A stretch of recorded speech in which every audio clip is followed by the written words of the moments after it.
कहानी की शुरुआत होती है आज से करीब 1100 साल पहले, जहां राजा और वेंडल अपने भाई फ्योनिर के साथ एक भयानक युद्ध जीतकर लौट रहे थे। वापस आने पर वेंडल अपनी पत्नी गुडरन और अपने बेटे एमलेट से मिला। वेंडल ने अपने बेटे को एक खास हार भेंट किया जो उसने एक राजकुमार को मारकर जीता था। उधर फ्योनिर भी अपने बेटे थेरोर से मिला। सबसे मुलाकात के बाद वेंडल ने कुछ वक्त अपनी पत्नी गुडरन के साथ अकेले बिताया। वहाँ उसने उसे अपने जख्मों के बारे में बताया, पर उसके मुताबिक वह अभी मरने वाला नहीं था। वह तो एक योद्धा की तरह रणभूमि में लड़ते लड़ते प्राण त्यागना चाहता था। फिर भी वह चाहता था कि उसका बेटा एमलेट भविष्य के लिए तैयार हो जाए। उसी रात वेंडल एमलेट को मंदिर ले गया, जहाँ उनके रीति रिवाजों के अनुसार एक विशेष पूजा होनी थी। इस पूजा के बाद एमलेट एक लड़के से पुरुष में परिवर्तित हो जाता। इस पूरी प्रक्रिया की देखरेख हेमर कर रहा था। पूजा के दौरान दोनों ने अपने भीतर के भेड़ियों को जागृत किया। उसी समय एमलेट को उसके कुल और वंश की परंपरा के बारे में बताया गया। फिर एमलेट से यह प्रण दिलवाया गया कि वह सदा सम्मान की जीवन जिएगा और यदि उसके पिता की मृत्यु होती है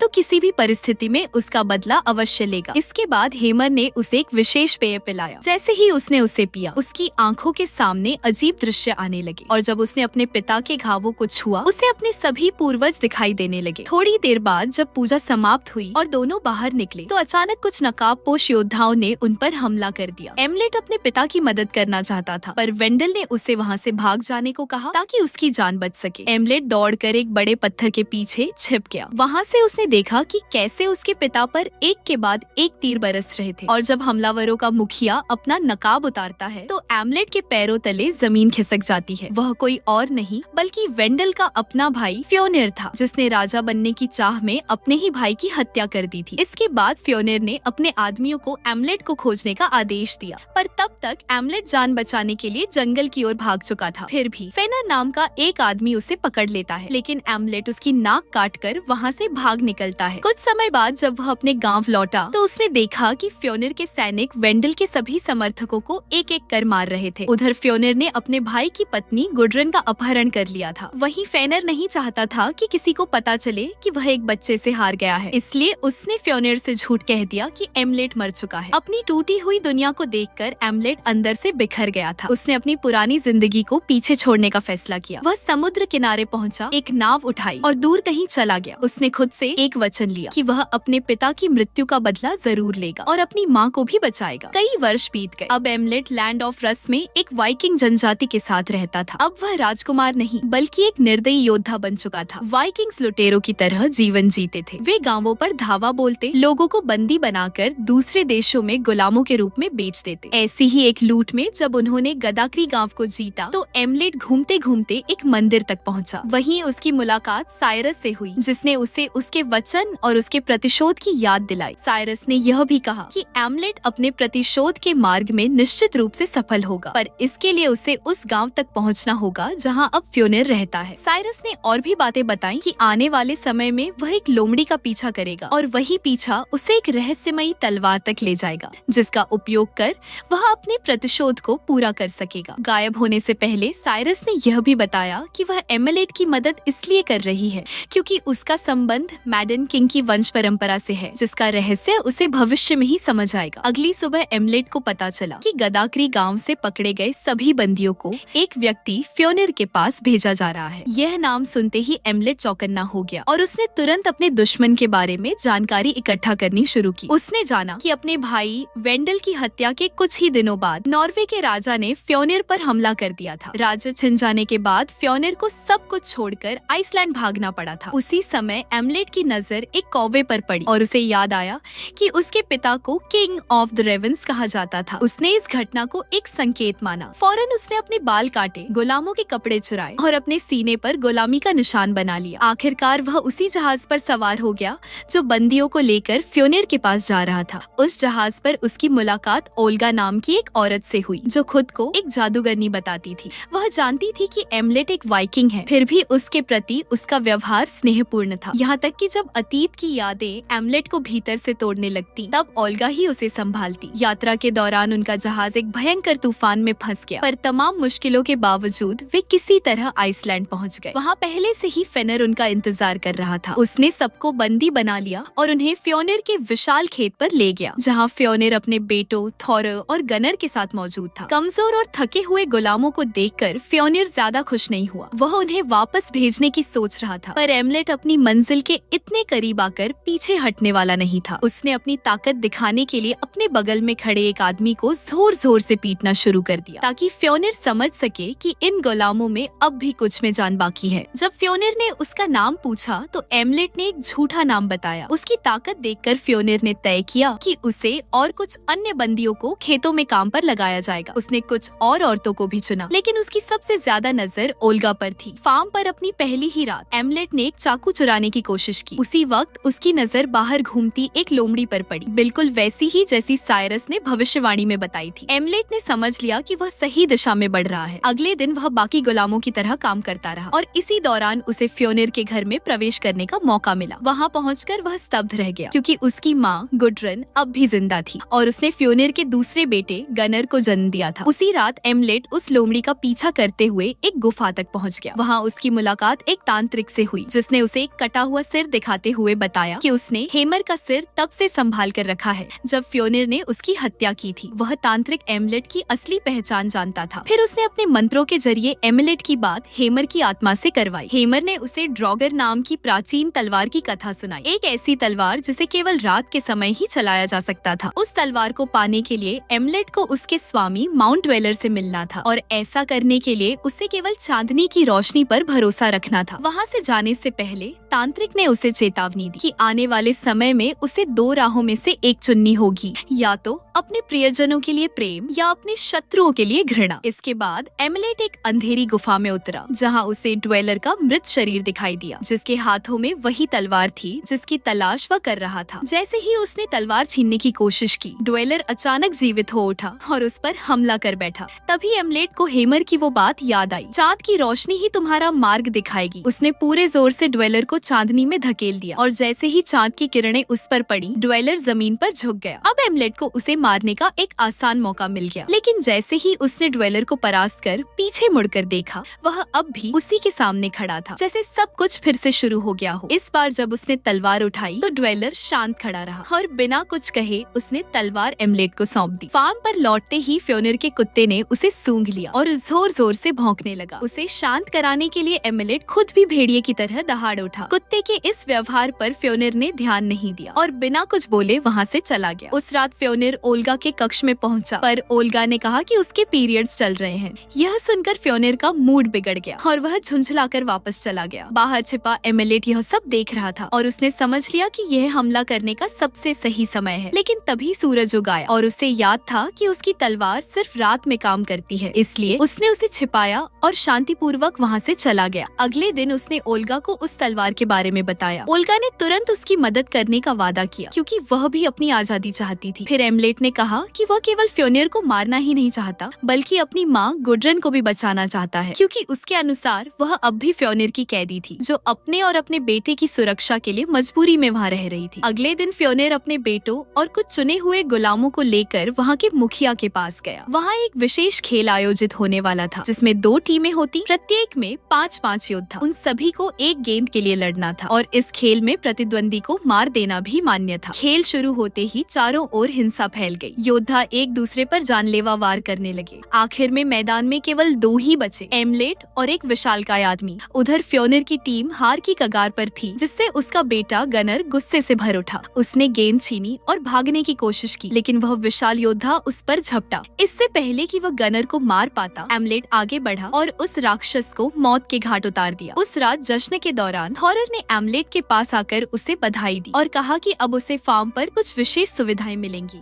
कम काम और बाकी गुलामों को आदेश देने का अधिकार। इसके साथ ही उसे अपने लिए एक औरत चुनने की आजादी भी दी गई। और अब क्योंकि फ्योनिर को ओल्गा में कोई दिलचस्पी नहीं रही थी, एमलेट ने बिना झिझक ओल्गा का नाम लिया। दोनों जंगल की ओर चले गए, जहाँ कोई उन्हें परेशान न कर सके। वहाँ उन्होंने एक दूसरे के प्रति अपना प्रेम व्यक्त किया। ओल्गा ने अपने जादू के माध्यम से धरती से सुरक्षा की प्रार्थना की। इसके बदले में उन्हें कुछ विशेष औषधियाँ मिली, जो आगे जाकर एमलेट के प्रतिशोध में उसकी सहायता करने वाली थी। अगली सुबह सुबह उन्होंने आम गुलामों की तरह ही काम किया, लेकिन रात होते ही एमलेट ने अपनी तलवार से गनर के 2 आदमियों को मार डाला और उनके शवों को चौराहे पर लटका दिया। सुबह यह दृश्य देखकर गनर गुस्से से लाल हो गया। उसका मानना था कि यह काम क्रिश्चियनों का है, पर फ्योनेर इस बात को मानने को तैयार नहीं था। इसलिए उसने अपने फार्म के पुरोहित को जांच के लिए बुलवाया। पुरोहित ने लाशों की जांच की और कुछ देर बाद कहा, ये घाव साधारण नहीं है। जिसने यह वार किए हैं वह बदले की आग में जल रहा है और वह फिर हमला जरूर करेगा। अपने परिवार को इस अपशकुन से बचाने के लिए पुरोहित ने उसी रात भगवान को शांत करने हेतु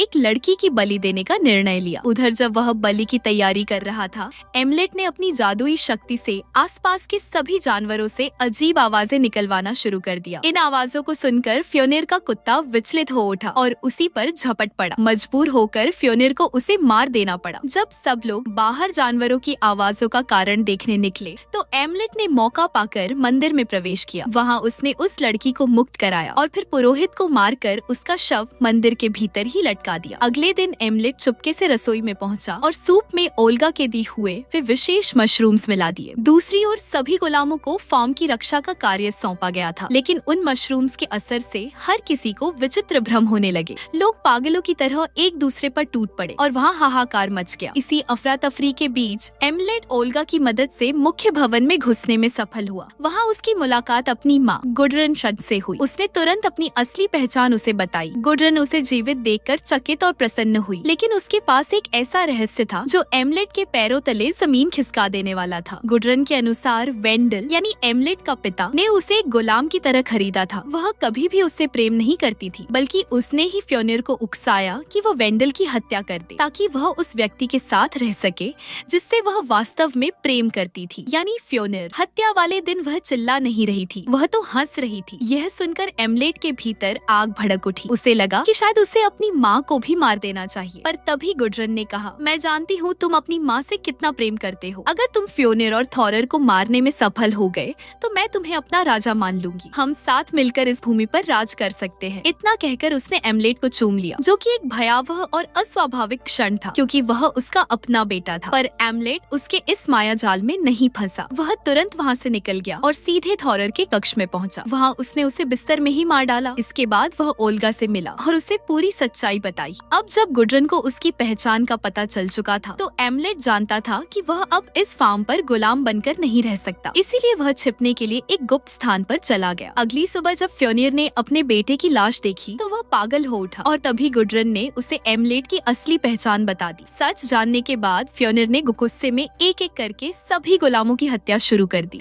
लेकिन जब ओल्गा की बारी आई तो एमलेट वहाँ आ पहुँचा। इस बार उसने अपने पिता का दिया हुआ राजकुमार वाला हार पहन रखा था। उसने अपना असली नाम बताया और फिर फ्योनेर के सामने थॉरर का धड़कता हुआ दिल फेंक दिया, जो उसने पिछली रात उसके शरीर से निकाला था। यह दृश्य देखकर फ्योनेर उबल पड़ा। उसने अपने सैनिकों को एमलेट पर हमला करने का आदेश दिया। एमलेट ने भी बिना झिझक एक एक करके सबको मौत के घाट उतार दिया। इस अफरा तफरी का फायदा उठाकर ओल्गा वहाँ से भाग निकली और उसके जाते ही एमलेट ने स्वयं को फ्योनेर के सामने आत्मसमर्पण कर दिया। फ्योनेर को लगा कि वह युद्ध जीत चुका है। अब उसके हाथ अपने बेटे का दिल भी लग चुका था। पर तभी एमलेट ने हंसते हुए कहा, यह दिल तुम्हारे बेटे का नहीं, यह तो तुम्हारे कुत्ते का है। यह सुनते ही फ्योनेर का चेहरा क्रोध से विकृत हो उठा। उसने तुरंत आदेश दिया कि एमलेट को कमरे में बांधकर यातनाएं दी जाए। लंबे समय तक उसे पीटा गया। उसके शरीर पर घावों की रेखाएं बन गई, पर उसने अपने मुंह से एक शब्द भी नहीं निकाला। फ्योनेर को अपने बेटे का अंतिम संस्कार करना था। समय बीत रहा था, इसलिए उसने निर्णय लिया कि एमलेट से हिसाब बाद में पूरा करेगा। कमरे से जाते जाते उसके एक सैनिक ने एमलेट की तलवार को बेकार समझकर वहीं फेंक दिया। उसे क्या पता था कि यही तलवार एमलेट की आत्मा का हिस्सा है। उनके जाते ही कमरे में कौवों का झुंड उतरा और उनके साथ एक रहस्यमय व्यक्ति भी दिखाई दिया। उधर फार्म पर सब लोग थॉरर के अंतिम संस्कार में व्यस्त थे, लेकिन जब वे लोग लौटकर एमलेट को मारने आए